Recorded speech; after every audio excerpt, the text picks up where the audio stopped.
কত সুন্দর বৃষ্টি হচ্ছে। এই বৃষ্টির ওয়েদারে একটু পকোড়া টাইপের কিছু বানাই, তার জন্য নিয়েছি দেখো আমি পুঁই শাকের পাতাটাকে কুচো কুচো করে কেটে তার মধ্যে দিয়ে দিচ্ছি বেসন দিয়ে এলাম, দিয়ে দিচ্ছি মাছের ডিম, তারপর দিলাম আদা আর কাঁচা লঙ্কা রসুনের পেস্ট, তারপর দিলাম পেঁয়াজ, তারপর দিয়ে দিচ্ছি নুন আর একটু দিয়ে দিলাম কালো জিরে আর একটু হলুদ দিয়ে ভালো মতন এটাকে আমি মেখে নিলাম। দিয়ে দেখো মাখা হয়ে গেছে। এবারে আমি কড়াইতে সর্ষের তেল গরম করতে দিয়েছি, দিয়ে একে একে চামচের সাহায্যে আমি কড়াইতে ওটা দিয়ে দিচ্ছি একটু একটু করে।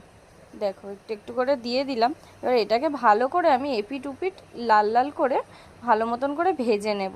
দেখো কত সুন্দর লাল লাল করে ভাজা হচ্ছে। এটা দেখো ভাজাটা হয়ে গেছে, আমি এটাকে তুলে নিচ্ছি।